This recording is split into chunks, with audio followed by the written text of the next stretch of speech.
Eu nasci para adorar e disso não desistirei. Minha vida é um livro aberto, porque de Deus estou perto, só para Ele eu viverei. Tudo que o mundo dá não chega a se comparar ao que Deus me prometeu, e eu sei que Ele é fiel. Somente a Deus eu vou honrar.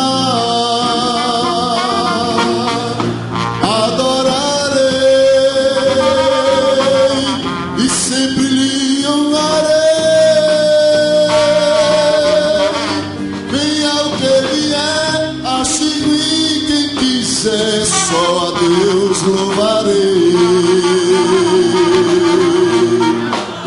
adorarei e sempre lhe honrarei. O crente que é fiel não se encurva ao mundo, honra Jesus o seu rei. O inimigo usurpador também quer ser adorado, mas aqueles que Ele honram vivem sempre na miséria e terminam desonrados. Quem decide honrar a Deus, sua vida é vitoriosa. Mesmo em meio aos fracassos, Deus ajunta os pedaços e faz um vaso de honra. Adorarei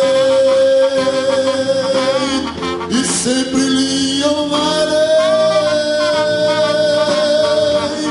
Venha o que vier, assim e quem quiser, só a Deus louvarei.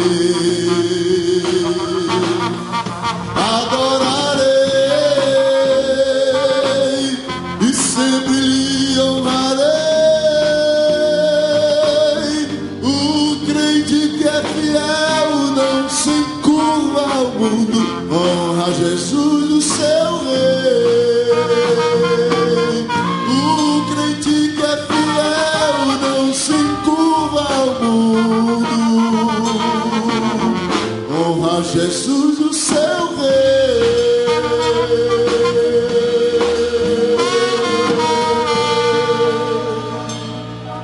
Glória a Deus. Meus irmãos, a paz do Senhor Jesus.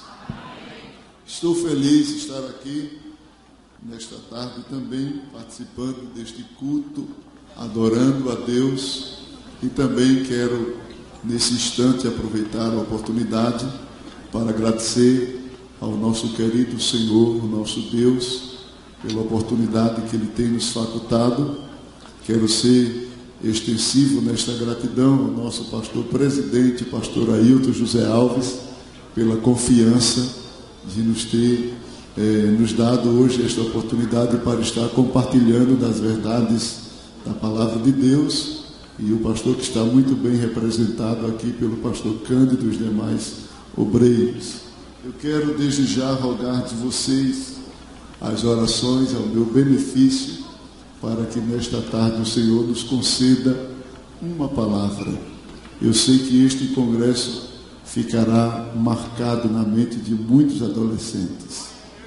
Quando eu orava por esta manhã, eu sentia isso de Deus, quando estava de joelho, Deus dizendo: vou marcar vidas, você vai receber vitamina neste congresso para vencer não só este ano, mas para ter uma vida de vitória. Glória a Deus. Eu estava dizendo há pouco instante ao pastor Sérgio da minha alegria de poder estar aqui. Eu estava dizendo a ele que me lembrava de um dia em que estávamos em uma reunião, em um culto no engenho Várzea do Una, e se muito tinha naquele culto, tinha uns 20 crentes no máximo, e Deus usou uma pessoa e veio até a mim e disse-me: eu vou te levar ao templo central para pregar a minha palavra. E na hora eu pensei assim, esse vaso está emocionado. Esse vaso não sabe o que é que está dizendo. Mas Deus é fiel. Deus é fiel. Deus é grande. Talvez você esteja aí pensando mesmo, quem sou eu? Como assim também eu penso. Mas o Senhor que é fiel, Ele pode te levantar daí. E não em muito tempo, em pouco tempo, te levantar e te colocar aqui para ministrar a palavra dEle. Quantos creem nisso, diga amém. Abra sua Bíblia. No capítulo de número 4 do Evangelho de João. Eu quero associar esse texto ao texto áureo deste congresso. Capítulo 4,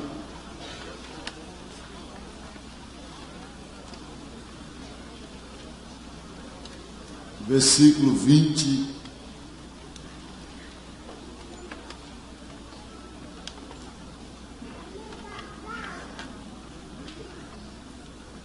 João capítulo 4, versículo 23. E depois nós vamos ler na primeira epístola do apóstolo, ou a segunda epístola do apóstolo Pedro, capítulo 1, versículo 10, que é o texto áureo deste evento. Foi-me dado um tema que é adolescentes preparados para adorar. Capítulo 4, versículo 23 do Evangelho escrito por João, diz assim: mas a hora vem, e agora é, em que os verdadeiros adoradores adorarão o Pai em espírito e em verdade, porque o Pai procura a tais que assim o adorem. Amém? Segunda epístola, capítulo 1, versículo 10 diz: portanto, irmãos, procurai mais diligentemente fazer firme a vossa vocação e eleição, porque fazendo isto, nunca jamais tropeçareis. Quantos dizem amém? Meus queridos irmãos, este texto que terminei de ler nessa epístola do apóstolo Pedro, onde ele faz aqui uma advertência aos irmãos que estavam negligenciando os princípios éticos da vida cristã. Alguns crentes, ao tomarem conhecimento de que eram eleitos e vocacionados por Deus, alguns achavam que a eleição de Deus em suas vidas dava-lhes o direito de viver uma vida sem responsabilidade. Alguns até pensavam, já que eu sou eleito, eu posso viver de qualquer forma, de todo jeito, eu vou participar da salvação, achando eles que a eleição era incondicional do ponto de vista de alguns deles não precisarem, ou daqueles que são eleitos não precisarem de contribuir na manutenção deste prêmio. Na verdade, a salvação ela é uma dádiva, mas a conservação dela está em nosso dever, em nosso compromisso, em nossa vida de responsabilidade para com Deus. Deus ele nos dá a salvação, mas para continuar com ela é preciso que eu e você tenhamos cuidado, lutemos, resistamos às ciladas, os ataques de Satanás, para continuarmos na vocação e na condição de eleito. Se você me entende, diga amém. Talvez você me pergunte, o que é que tem a ver isto aí com adoração? Tem tudo a ver, até porque a adoração ela é a parte dinâmica da nossa vida cristã. É impossível falar de salvação, de eleição, de vocação, excluindo a adoração desses princípios. Na verdade, a adoração faz parte e é de fato, a parte dinâmica de toda a vida que tem compromisso com Deus. Eu estava observando acerca deste tema, que é adolescentes preparados para adorar, e me veio ao coração algumas palavras para associar. E eu gostaria de, nesta tarde, falar exclusivamente sobre os pré-requisitos de Deus para sermos verdadeiros adoradores. Diga comigo, os pré-requisitos de Deus para sermos verdadeiros adoradores. Então, esta tarde o Espírito Santo aferirá se de fato estamos adorando a Ele ou só estamos somando na aglomeração que veio aqui cultuar. Então, esta tarde nós teremos ciência da parte de Deus, se estamos aqui atuando como verdadeiros adoradores ou não. Agora, uma coisa é certa: quem veio adorar não vai voltar da forma que chegou. Quem veio adorar, se prepare, porque hoje aqui Deus vai te pegar de uma forma extraordinária e você vai sair daqui saltando, literalmente, com a alegria de Deus na sua alma. Diga amém. Mas permita-me dar aqui uma introdução, trazendo uma definição tanto teológica. Eu sei que essas definições às vezes deixam a gente que é pentecostal assim meio preocupado, mas é importante para que vocês saibam que a nossa palavra, ou a palavra que Deus colocou em nosso coração, se apoia justamente na revelação bíblica. Não é em teoria de homens, é na revelação da Bíblia. E para isso nós pesquisamos acerca da palavra adorar e vimos que esta palavra do latim, ela é composta de dois termos: ad, que é o acraseado do nosso português, e os ores, que é boca. Literalmente, adorar significa aplicar a mão à boca. Isto aqui está relacionado a uma cultura, a um costume da antiguidade, e aplicar a mão à boca significa beijar a mão. Era uma forma como se prestava reverência a alguém que era autoridade, chegava, se beijava a mão, se inclinava e beijava a mão daquela pessoa.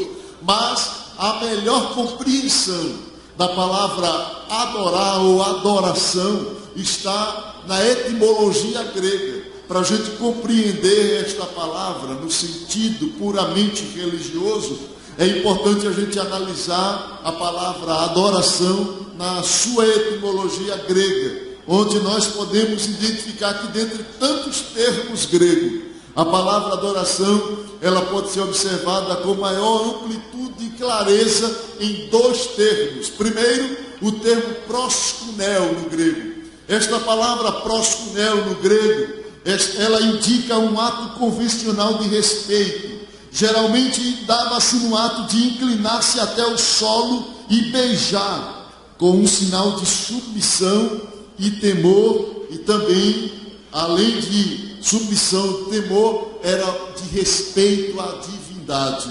A outra palavra grega que nós podemos analisar a palavra adoração é o termo latreu. Este termo indica um serviço prestado ao gosto do seu Senhor, no nosso caso, ao gosto de Deus. E quando nós analisamos essa expressão, ela quer dizer que aquele que presta um serviço a Deus deve fazer isso de maneira que ele se agrade. O substantivo de latreu é latreia, e significa fazer um serviço sem interesse de recompensa, ou seja, servir a Deus sem visar interesse pessoal. É servir por prazer, é servi-lo incondicionalmente. Então observe o sentido da palavra adoração no grego. É muito mais do que simplesmente se inclinar. Está no ato de respeito, mas também está no ato da prestação de serviço. Como nós prestamos o nosso serviço a Deus. se estamos prestando um serviço visando uma recompensa nesta vida aqui, então nossa adoração está muito limitada e pobre. A verdadeira adoração, ela não se constitui de interesse. O crente que adora não vem adorar visando a receber nada. Ele vem adorar a Deus pelo prazer que tem. Não é pelo interesse nas coisas de Deus, mas pelo prazer que tem em adorar. E isto aqui, como já foi dito até no hino, que a equipe de louvor cantou aqui, não observando as circunstâncias. Você lembra de Abacuque, no capítulo de número 3, versículo 17, ele disse: ainda que a figueira não floresça, nem haja fruto na vide, o produto da oliveira minta, os campos não produzam mantimento, as ovelhas das malhadas sejam arrebatadas, e nos currais não hajam gados. Todavia, não é de vez em quando, é todavia, eu me alegrarei, eu adorarei, eu exultarei, eu cantarei, eu servirei ao Senhor, o Deus da minha criação. Independentemente da circunstância, ele disse: tudo pode entrar em crise em minha vida, pode entrar em crise todos os meus bens, mas não vai entrar em crise a minha alma para te adorar. A minha alma vai estar rica de adoração, porque eu reconheço que tu és o meu Deus, independente da circunstância em que eu vivo. Então observe o quanto é precioso nós analisarmos este assunto acerca da adoração. Portanto, podemos dizer que a adoração é um testemunho particular e público de vida de fé, reconhecimento e submissão a Deus em resposta ao que Ele é, ao que Ele tem e ao que Ele faz. Podemos dizer que adorar é render-se plenamente e exclusivamente a Deus, colocando-se incondicionalmente à disposição da sua vontade. E isto significa também oferecer a Deus o que lhe é devido. Adorar é mais do que cantar e louvar. Eu vou repetir: adorar é muito mais do que cantar e louvar. Você sabe que cantar, só pode cantar algo que não seja do agrado de quem está ouvindo. E louvar, você pode louvar qualquer pessoa também, porque louvar do latim laudare é elogiar. O canto é a harmonia entre a voz, a música e a letra. E o louvor é o elogio que se dá, pode ser através do canto ou de outra forma. E adorar é muito mais do que isso. Existem pessoas cantando, louvando, mas em alguns casos não estão adorando.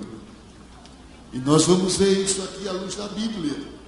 E quando a gente fala de que adorar supera o canto e o louvor, embora esses dois elementos possam estar inseridos no momento, na expressão de adoração, mas o que eu quero dizer é que a adoração não se limita em cantar, não se limita em transmitir um louvor. A adoração supera isso aí. E a gente pode observar que adorar é ofertar o que só Deus merece, pois a Bíblia mostra-nos que os anjos de Deus, por mais excelentes que sejam como os servos de Deus, eles não podem ser adorados. Veja isso comigo em Apocalipse capítulo, já que é um estudo. Apocalipse capítulo de número 22, versículo de número 8 e o versículo de número 9. Apocalipse capítulo de número 22, versículo 8 e o versículo de número 9.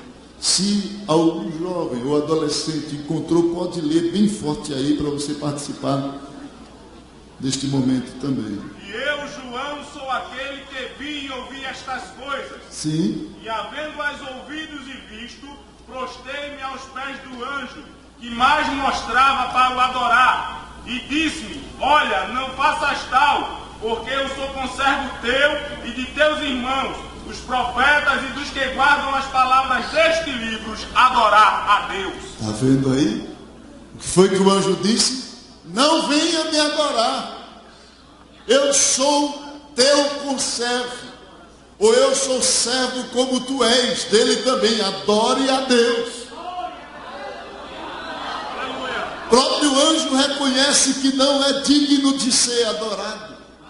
E abrindo parêntese aqui, desculpe eu expressar o meu sentimento para dizer isso a vocês, jovens que assistem muitas mensagens de pregadores renomados, mas isso aqui vai como um conselho preventivo. Eu não concordo com esses pregadores que vivem invocando o anjo para reuniões de culto. A gente não encontra apoio na Bíblia que dá tanta ênfase a anjo e pede um anjo para um lado, para frente, para trás, para tudo quanto é canto. Daqui a pouco o céu fica sem anjo porque está tudo lá naquele culto. E isso é sério. E alguns adolescentes jovens que sentem vocação para pregar, às vezes quer se sentir tentado também, aí quer chegar no ciclo de oração: Senhor, manda anjo. Já pensou todo mundo pedindo um anjo? Daqui a pouco você acaba os anjos do céu, porque está tudo na terra. E é muito interessante a gente entender que principalmente essa classe de anjos que se invocam, que se pedem, são anjos que estão à disposição do trono. E é preciso tomar cuidado. Pedir serafim, querubim, é o mesmo que se sentir Deus. Porque essa classe de anjos, serafins, que significa queimar em chamas, e querubins, guardião do trono, é justamente uma classe de anjo que trabalha junto de Deus. E quando eu digo vem para aqui, eu estou me sentindo um semideus, ou um semideus. E é importante a gente ter cuidado, irmãos. A gente precisa compreender que o mais importante nesta reunião, com todo respeito aos anjos, é a presença de Deus. É a presença dele. Porque eu tenho certeza que anjo tem poder, mas só tem poder para fazer o que Deus manda. É por isso que lá no capítulo 5 de João, o anjo descia de tempos em tempo, e só tinha milagre de tempos em tempo. Mas quando Jesus chegou, que viu o paralítico, disse assim: queres ser curado? Ele disse: a água não está em movimento. Se Jesus fosse ignorante, eu não estou perguntando se está em movimento, não. Eu quero saber se você quer ser curado, rapaz. Porque ele já estava tão acostumado com o anjo. Só que Deus, para operar, ele opera com água em movimento e com água parada. Ele é Deus.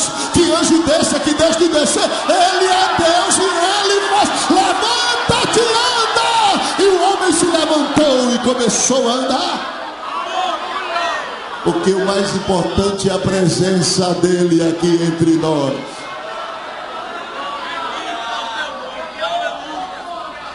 Anjos não podem e não devem ser adorados. É preciso se respeitar os anjos, pois a Bíblia mostra que se não se respeitar pode sofrer consequência. A Bíblia diz em Lucas capítulo de número 1, versículo 18, versículo 20, que um anjo veio trazer uma mensagem a Zacarias, e Zacarias faltou com respeito. Zacarias disse assim: que negócio é esse, rapaz? Tu vem com uma história dessa, minha mulher é estéril, e agora tu vem dizer, eu estou parafraseando, e tu vem dizer que minha mulher vai ficar grávida? O anjo olhou para ele assim e disse assim: só porque tu não creu na minha mensagem, tu fica mudo agora? Então veja que é importante que se respeite, agora adorar não. A Bíblia também mostra que não se pode adorar a homem. Quando eu disse que a adoração é algo exclusivo de Deus, então a gente exonera aqui também os homens. Homem não deve ser adorado. E onde é que está na Bíblia? Atos capítulo 10, versículo 25 e o 26.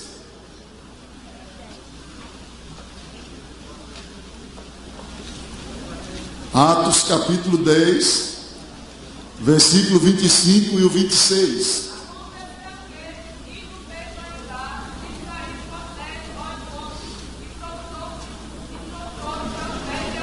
O que foi que Cornélio fez? Caiu aos pés de Pedro, prostrado, e começou a adorar a Pedro.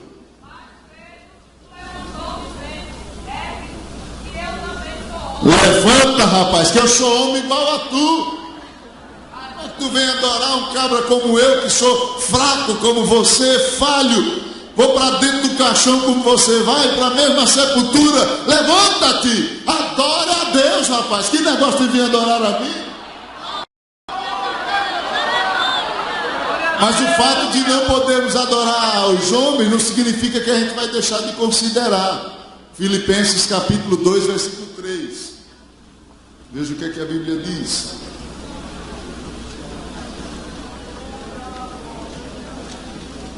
Filipenses 2 e 3.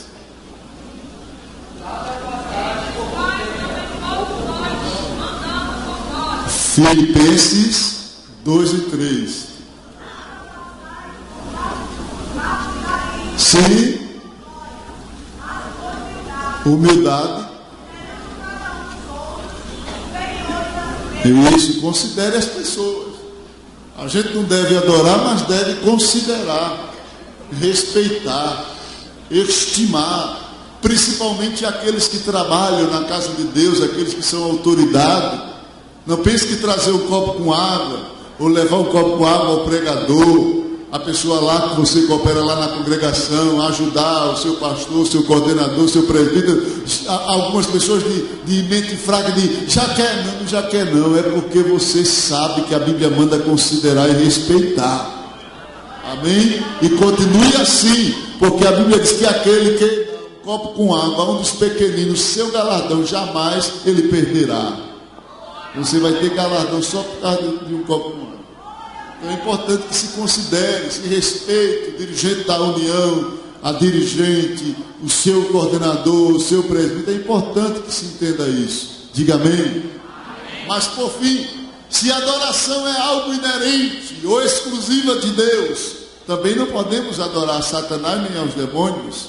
Mateus capítulo de número 4, versículo de número 9 e o 10.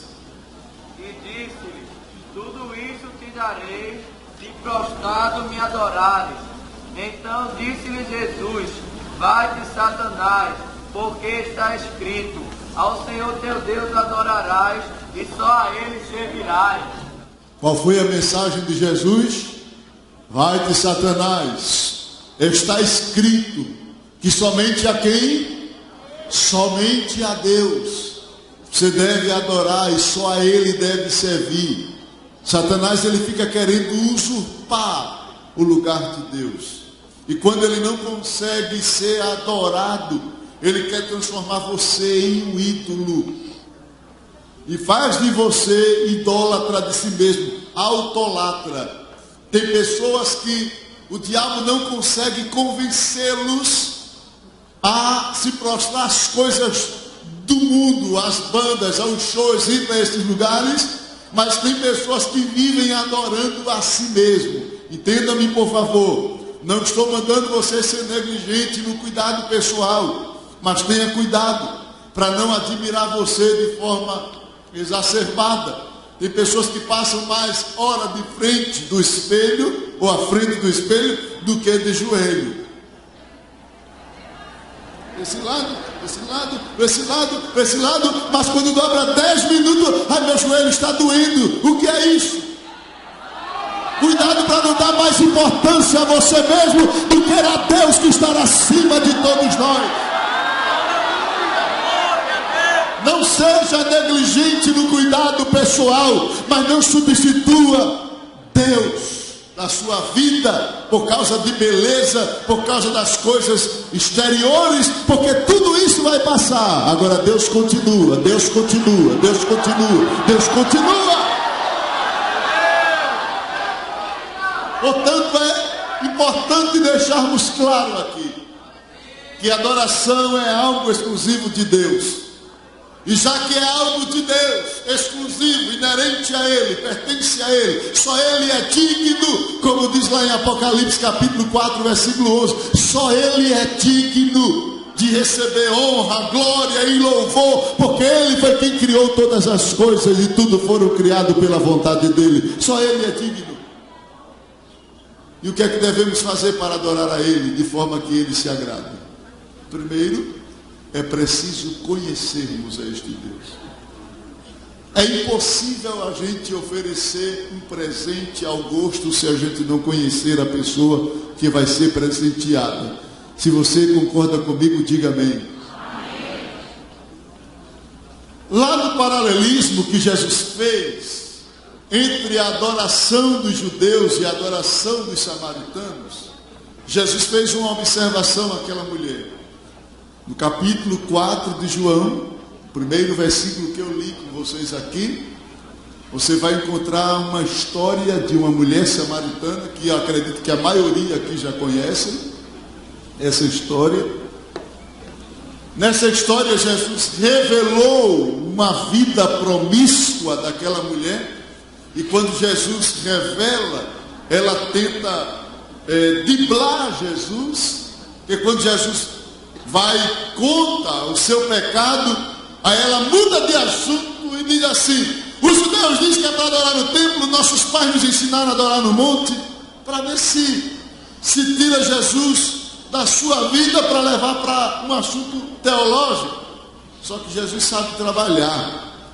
Jesus foi lá e voltou novamente o assunto e prendeu ela no campo religioso.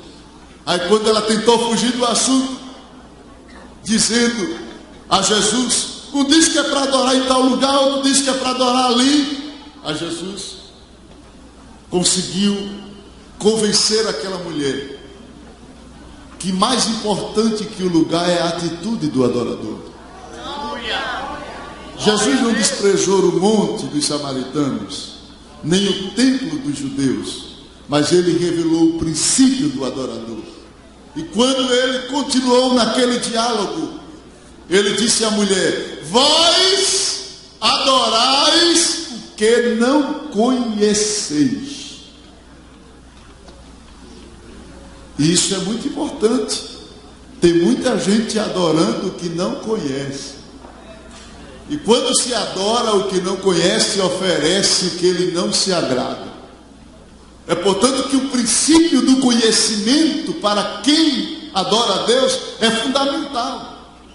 Antes de Deus exigir qualquer adoração, Deus fez tudo e faz tudo para ser conhecido por nós. Em Êxodo capítulo de número 6, versículo de número 3, ele disse: eu me revelei a Abraão, a Isaque e a Jacó, mas pelo meu nome eles não me conheceram. 1 de Crônicas, capítulo 28, versículo 9, Davi aconselhando Salomão disse assim: e tu, meu filho Salomão, conhece o Deus de teu pai e serve-o com o espírito voluntário. Abra a Bíblia agora em Jeremias, capítulo de número 9, versículo de número 23 e o 24.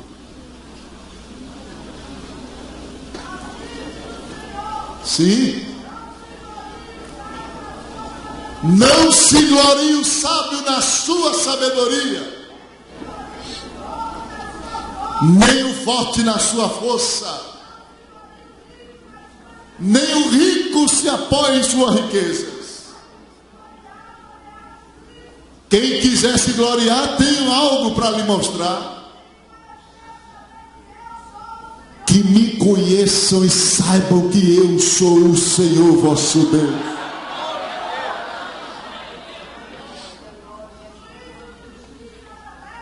Sim, eu me agrado.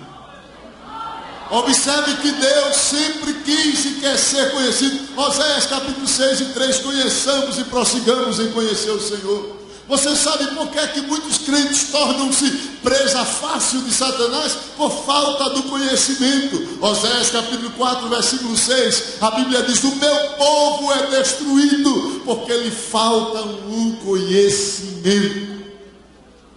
É por isso que o princípio do conhecer é fundamental para aqueles que desejam oferecer a Deus o melhor de sua vida. Aqueles que querem oferecer o melhor de si, é importante que conheça a quem está adorando. Quem é que você veio adorar aqui nesta tarde? Qual o propósito e a finalidade de você vir a este culto? O que lhe moveu a este lugar? Qual foi o seu objetivo quando saiu de casa? O que você veio contando e conversando no caminho? Qual foi a sua conversa dentro do ônibus? Qual foi o seu diálogo, o assunto que dominou ali naquele diálogo ali? Que foi que você conversou? Deus está perguntando a você: eu estava presente na sua conversa? eu tenho sido alvo principal do seu coração. Você veio com a finalidade de me honrar aqui neste congresso. Quem conhece a Deus sabe que Deus não aceita nada com parcialidade. Quem conhece a Deus sabe que Deus não aceita oferenda podre. Quem conhece a Deus sabe que Deus não aceita oferta morta. Quem conhece a Deus sabe que Deus é um Deus de justiça, como foi dito, justiça, juízo e benevolência. Mas deixa eu dizer uma coisa a vocês. O princípio de conhecimento não é tudo para um adorador. É importante que se conheça. Mas deixa eu dizer, é possível que alguém conheça a Deus e não seja um adorador. Abra a Bíblia em Romanos, capítulo de número 1, versículo de número 21. Romanos, capítulo de número 1, versículo de número 21.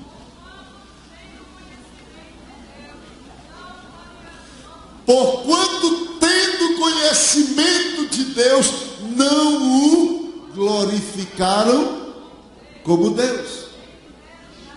Sim.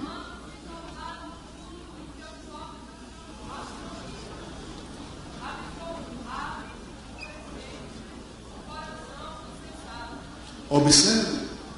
Teve conhecimento de Deus, ou tinham conhecimento de Deus, mas não lhe deram graças. É possível que alguém que esteja aqui já tenha sido batizado com o Espírito Santo. Escute o que eu estou lhe dizendo. Já tenha experimentado milagres extraordinários de Deus na sua vida, mas esteja vivendo uma vida sem interesse às coisas de Deus, por conta da faculdade, das teorias, da ideologia que está se transmitindo, se introjetando em sua mente. Talvez você tenha aberto mão, desistido de cantar na união de adolescentes.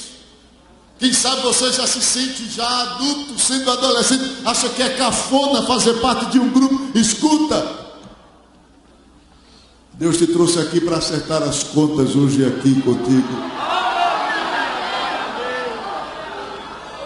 O princípio do conhecimento é fundamental para quem adora, mas não é tudo. É por isso que quem adora tem que conhecer, mas também tem que ser íntimo de Deus. Íntimo. Quando Jesus falou à mulher samaritana, ele não disse assim, aquele que adoram ao Senhor. Ele disse, não, aquele que adoram ao Pai. Aquele que adoram ao Pai.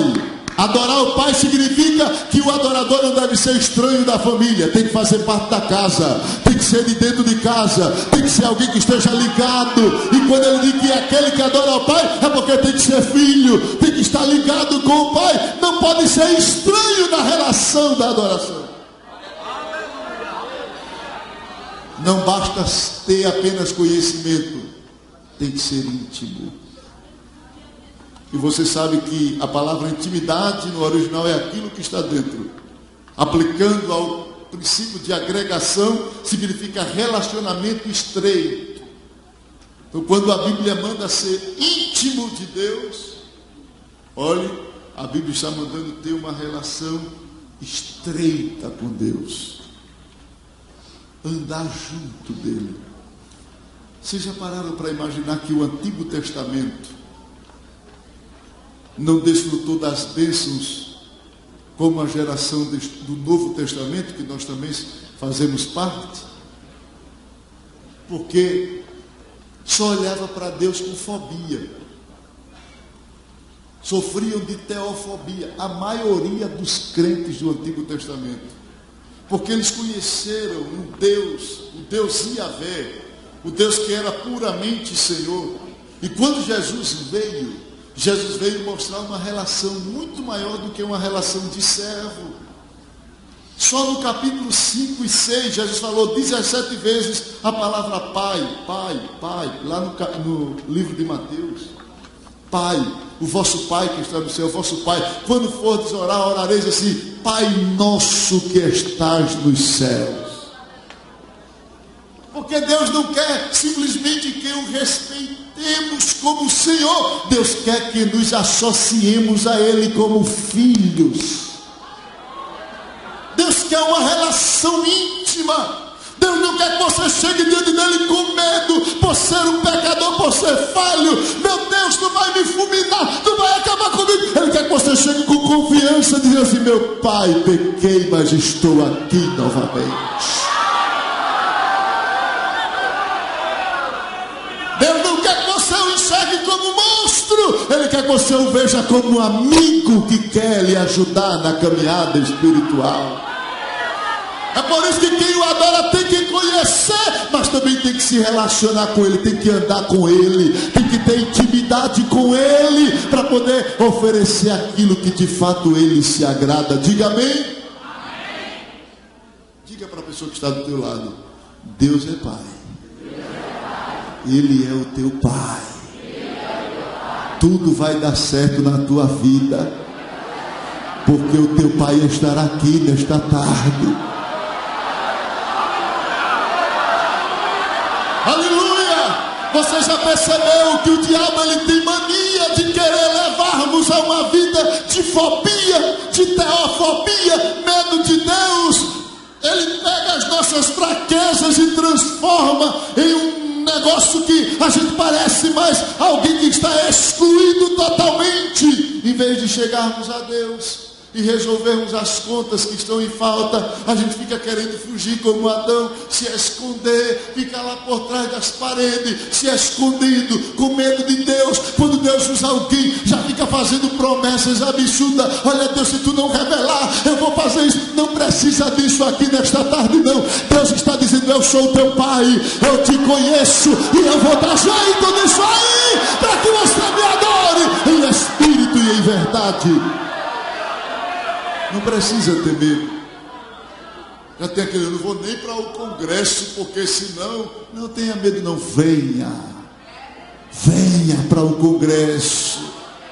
Quando você vê um colega, uma colega dizer assim: eu não vou não, porque olha a mensagem, diga-lhe: vamos, porque quem está lá é o nosso Pai. É o nosso Pai que está para tratar com a gente em cada mensagem deste congresso. E Jesus ensinou o princípio, esse princípio da intimidade. Ele é tão importante. Deixa eu dizer uma coisa aqui a vocês. Alguns dias eu ouvindo um pregador e me chamou a atenção algo que ele dizia.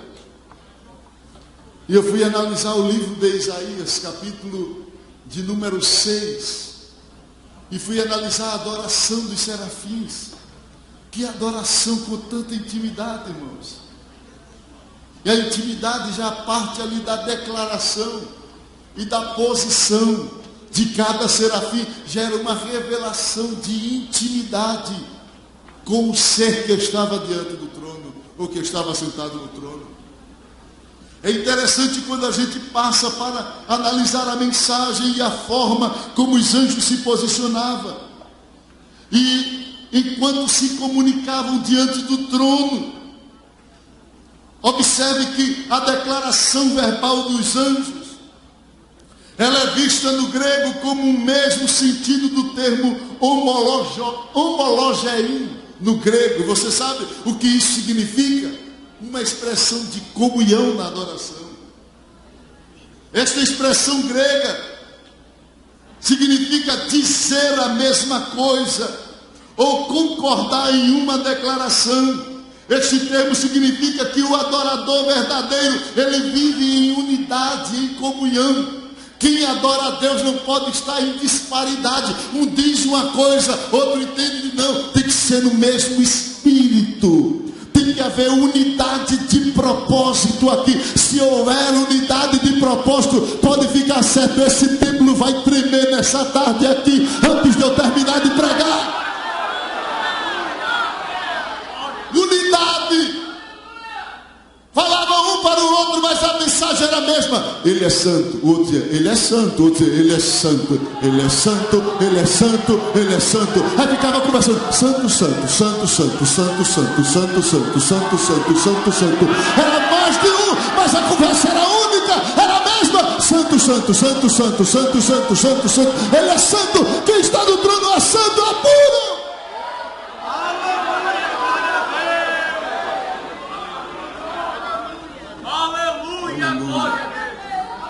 Mas não somente isso. O posicionamento daqueles anjos revelava intimidade. O posicionamento de cada asa era a revelação da intimidade. Cada um deles tinha quantas asas? Quantas? 6. 2 cobria o rosto. Sinal de temor a Deus. Respeito. Quem adora a Deus, cuidado, tem que ter temor. A glória de Deus é tão grande que a gente não pode encará-la não. Tem que tratar com respeito a glória de Deus. Temor, respeito. 2 cobria o quê? Reverência. Quem adora a Deus não pode estar de qualquer jeito não. Andando de qualquer jeito, tem que ter reverência. Reverência no ambiente. Eclesiastes 5:1 diz, guarda o teu pé quando entrares na casa de Deus. Abacuque 2:20 diz assim, o Senhor está no seu santo templo, cale-se diante dele toda a terra. Então desliga esse celular. Para de jogar videogame lá no culto. Quando você está lá no videogame lá, é o pregador, você lá no gamezinho do celular. Acaba com isso, Deus está presente. Reverência. Respeito à santidade daquele que está no trono. Você queria falar com alguém e queria que esse alguém se virasse as costas para conversar com outra pessoa, então não vire as costas para Deus. Deus está falando, cale-se para ouvir o que Ele tem a lhe dizer.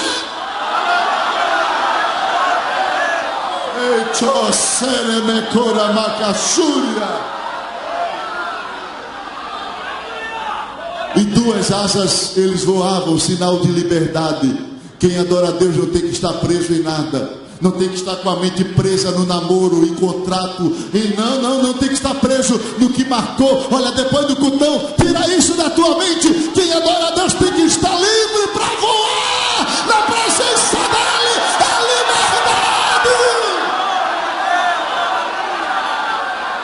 Adore com liberdade, adore com liberdade, adore com liberdade, adore com liberdade. Abre a tua boca, adore a Deus. Se quiser falar línguas estranhas, fala. Porque você foi chamado e criado para adorar. Adore, adore, adore, adore, adore.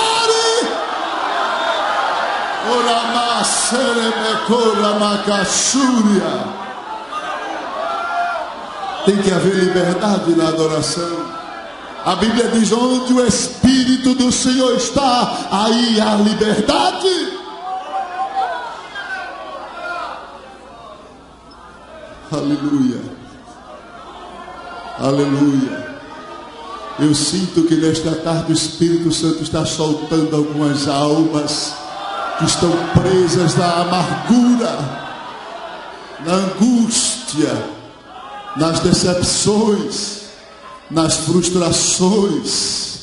Receba a liberdade para adorar a Deus. Receba a liberdade para adorar a Deus. Receba a liberdade para adorar a Deus.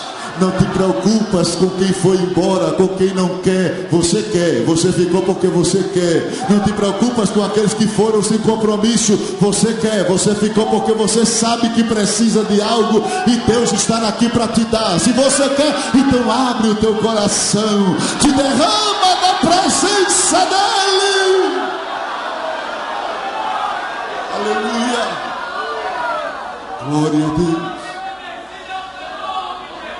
Mas o terceiro princípio que eu vejo como pré-requisito para sermos um adorador verdadeiro. O primeiro é conhecermos a Deus. O segundo é sermos íntimos de Deus. Mas o terceiro é ser sincero com Deus. Não podemos forjar. não podemos simular uma adoração. Igual pessoas que vai para apresentar jogral, numa hora não se consagra e na hora fica, não tem nem lá. Fica forjando, enganando. Deus não quer isso não. Aí fica botando a mão no olho assim, fazendo careta. Fala até língua. O pastor está me ajudando aqui. Pelo amor de Deus, a adoração não precisa ser forjada.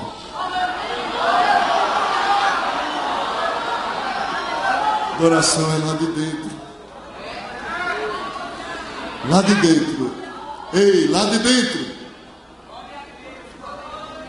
A adoração é algo que sai de dentro.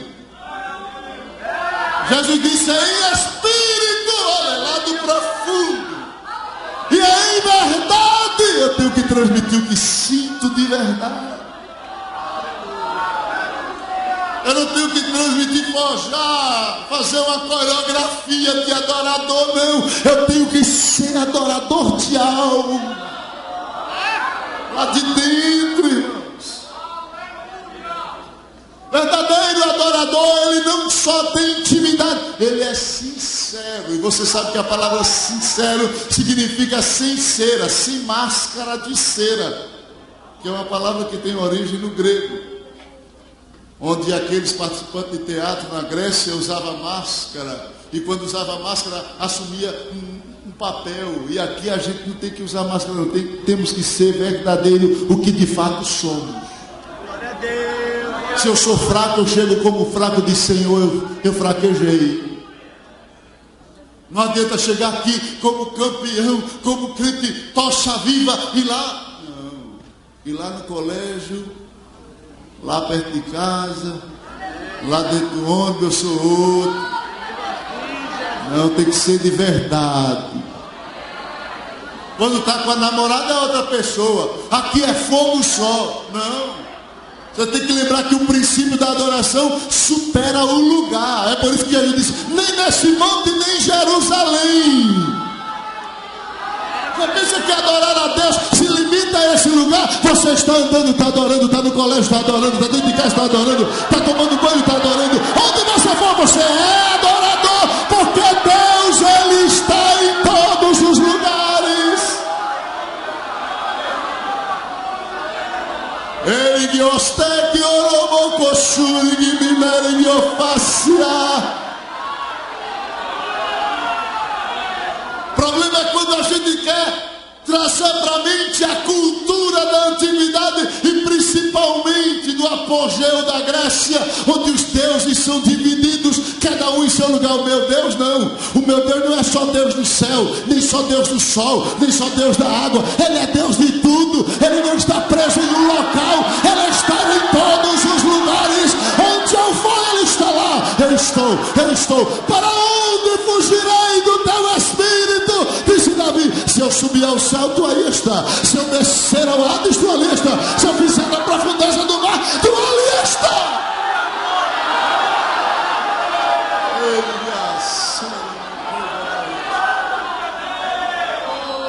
Ele está em todos os lugares. Ele não é um Deus regional. É por isso que a adoração transcende tempo e espaço. E é importante a gente atentarmos para isto aqui, que Deus quer que os adoradores sejam sinceros. Deus exige que haja sinceridade, porque a aprovação não está no tamanho da nossa oferta. Em Gênesis capítulo 4, versículo 3, você pensa que Deus aprovou o sacrifício que Abel levou para ele? A oferta foi um cordeiro, e rejeitou Caim porque levou legumes? Nada disso. Era isso aqui, ó. Era o que saía de dentro. Lá na carta aos Hebreus, pela fé Abel ofereceu o melhor sacrifício. Ele chegou, foi com fé. Foi o que estava dentro, o que estava dentro dele. É o que sai de dentro da gente. Como você veio aqui? Você veio trazendo algo lá dentro para Deus. E vale salientar aqui que quando se fala de ser sincero, Deus dá muito mais atenção ao que nós sentimos lá dentro do que aquilo que expomos. Não adianta cantar bonito, não adianta falar bonito, não adianta se vestir bonito, não adianta nada disso que seja exterior, se lá dentro você não está bonito para Deus. Deus, antes de olhar qualquer oferta, Ele olha o ofertante. É por isso que Ele diz, e atentou Deus para Abel, ofertante, e para a sua oferta, oferenda. Primeiro Deus olha para o ofertante. Diz a pessoa que está do teu lado, você está sendo monitorado por Deus. Ele está te olhando agora mesmo.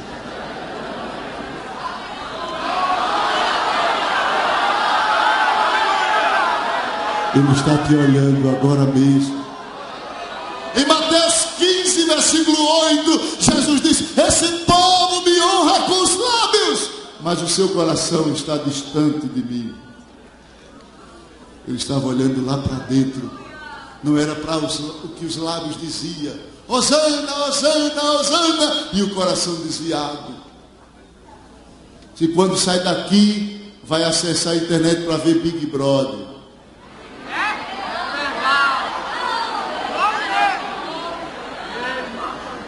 Vai assistir o que não presta. Vai ver programações que corrompem a alma, o espírito, os bons costumes. É por isso que Deus não se empolga com o que eu digo, com o que eu falo. Ele primeiro está olhando lá para dentro de mim. Talvez você não tenha voz como alguém que canta tão bonito, mas você chegou aqui com sinceridade. Deus, eu vim hoje aqui porque eu preciso acertar algo contigo. E com permissão do pastor, quero pedir para você ficar de pé onde você está aí. Salmo 103, versículo 1. Bendiz a minha alma ao Senhor. E tudo que há em mim bendiga o seu santo nome. Não é alguma coisa que Deus está querendo de mim ou de você. Ele não quer simplesmente a minha voz. Deus me quer por completo. Deus te quer por completo. Ele não quer apenas a tua aparência. Ele quer você como um todo. Por isso que Ele te criou. Porque quando Ele te escolheu, Ele não te escolheu em parte. Ele te escolheu totalmente para ser dele.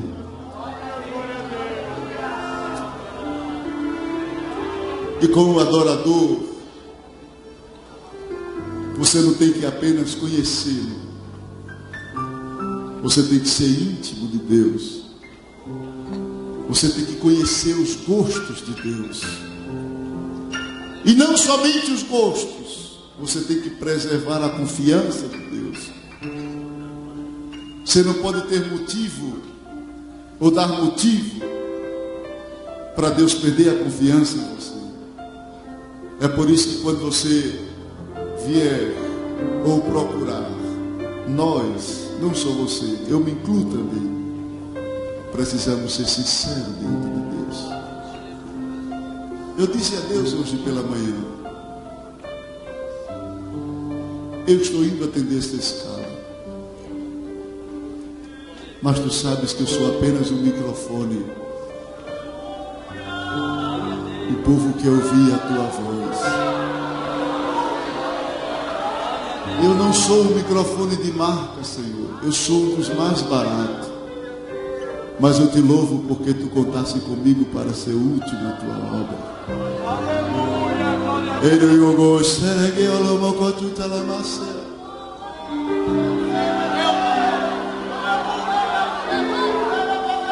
Não importa se você não é daqueles que se destacam.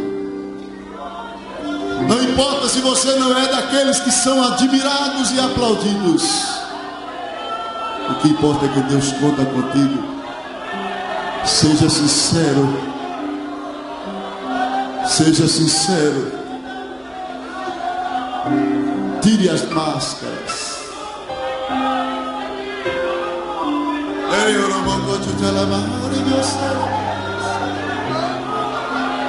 Descubra o seu rosto diante dele agora.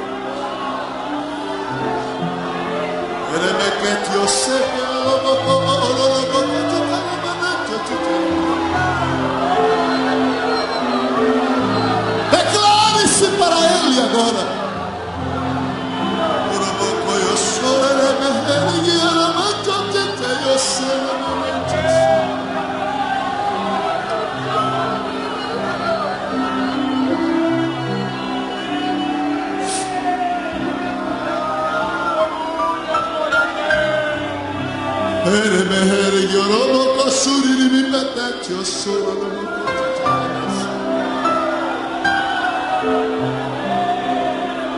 Diga a ele o que é que você sente. Diga a ele o que você precisa. Diga. Conte para ele onde é que está o problema. Diga a ele agora qual é a sua dificuldade. Diga a ele onde é que Satanás está lhe vencendo. Diga em que ponto você está fracassando. Conte. Conte. Ele é o teu pai. Ele é teu amigo. Ele estará aqui para mudar essa história. Conte. Conte.